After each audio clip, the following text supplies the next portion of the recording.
Me faire un peu plus connaître du peuple congolais. Mesdames, messieurs, bienvenue à tous et à toutes. L'émission Nabino Bossepelara, votre émission préférée chez Francis TV. Ce soir, j'ai le plaisir et le privilège, parce qu'en Belgique, il est très rare, à Mwanamboka. C'est un fils du pays, un Congolais, mais qui joue pour les Diables Rouges, c'est-à-dire l'équipe nationale belge. J'ai le plaisir de le recevoir parce qu'il est raté dans ma TVA. Il ne passe pas dans les télévisions belges ici. Et il nous fait l'infime honneur de passer en exclusivité chez nous, sur Antenna, sur chez Francis TV, sur notre site bidjouan2bx.org et aussi sur bidjouan.skyrock.com. Lui, c'est la vedette ici du football belge, c'est un Zaïrois, un Congolais d'origine. Et il s'agit d'Anthony Van Der Bor. Anthony, bonsoir. Bonsoir, bonsoir. Ceux qui sont en Belgique ici te connaissent parce qu'en Belgique ici toi tu passes pas inaperçu. Ah Banakin pardon dans la vérité, to Brazzaville donc Naba Sinaba tout le monde là, il est très connu ici en Belgique, très connu, mais chez nous au Congo on cherche à te découvrir. Peut-être qu'ils ont entendu ton nom, ceux qui aiment le football, mais ils ne te connaissent pas vraiment. Est-ce que tu peux te présenter auprès de nos téléspectateurs dans le sens, c'est quoi tes origines? Peux-tu t'expliquer papa, maman et tout ça? Ben, tout simplement, moi, je viens d'une famille de trois grands frères et une grande sœur, dont le papa est belge et la maman belge d'origine congolaise. Je suis né à Likasi, donc au Congo, et voilà, j'ai 21 ans maintenant, bientôt 22. Et j'ai grandi, j'ai fait jusqu'à 6 ans, j'ai été au Congo, et après je suis né en Belgique, je suis arrivé en Belgique. Et à mes 8 ans, j'ai débuté dans un club en Belgique qui s'appelle Anderlecht. Du Congo, mis à part la couleur de peau, est-ce qu'il y a des souvenirs que tu as encore de l'Ikassi ou bien d'une autre partie du pays? Ouais, j'ai encore beaucoup de souvenirs, mais surtout, j'ai un souvenir précis que j'avais un ami qui s'appelle Junior, que j'ai perdu de vue, que j'arrive même plus à retrouver. C'est surtout lui mon plus grand souvenir que j'aimerais bien retrouver d'ailleurs. Le football belge, comme le football européen en général, il y a des étrangers, enfin des nationaux, mais d'origine étrangère. Mais dans le football belge, c'est très rare de voir des Congolais d'origine intégrer l'équipe nationale. Quand tu es rentré à 16 ans en plus dans l'équipe belge nationale, les Diables Rouges, ça t'a fait comment? C'était quoi tes impressions au départ? C'était difficile. Ben, bon, moi je suis rentré dans l'équipe nationale belge aussi parce que j'ai le papa belge, faut pas oublier. Et puis, il n'y avait pas trop d'autres possibilités. On sait qu'il y avait l'équipe nationale congolaise, mais bon... C'est vrai, en fait. Pourquoi tu n'as pas choisi l'équipe congolaise? Tout simplement parce qu'on n'est pas au courant de la structure et de comment ça se passe par rapport à la fédération congolaise de football. Et voilà, on nous a pas trop donné de... J'ai pas eu trop le choix, en fait. À ton âge, à 16 ans, tu rentres dans l'équipe nationale belge.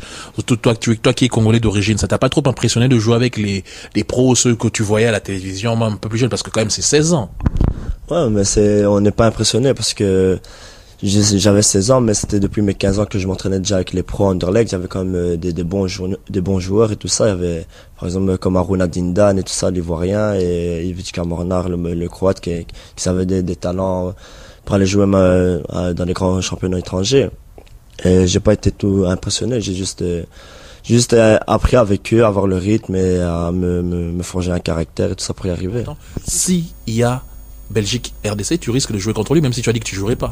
Ouais, voilà, comme j'ai dit, moi la réponse est claire et nette, je joue pas, donc je veux même pas parler, ça peut faire tous les bruits que ça peut faire, mais moi je ne jouerai pas ce match. Alors on va terminer par rapport au football congolais. Un message par rapport au président de la fédération, au ministre des Sports, ainsi peut-être qu'aux autorités du pays, du gouvernement qui te suivent, parce qu'il y a un Congolais, c'est un Congolais, même s'il est belge de nationalité. Est-ce que tu as un message par rapport au football congolais pour qu'il évolue? Parce que toi, tu évolues dans des hautes sphères et dans le football professionnel. Qu'est-ce que tu voudrais qu'on fasse encore au Congo pour que ça évolue? Non, mais je pense que moi, j'ai vu que c'est pas spécialement par rapport au football que ça évolue. Je pense que au Congo, il y a trop de talent pour tous les sports et on a un grand pays et tout ça.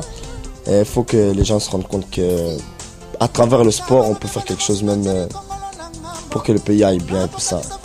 Et voilà, j'espère que maintenant, à travers le sport et tout ça, maintenant, il faut faire aussi des infrastructures, aider nos jeunes à les pousser à y arriver.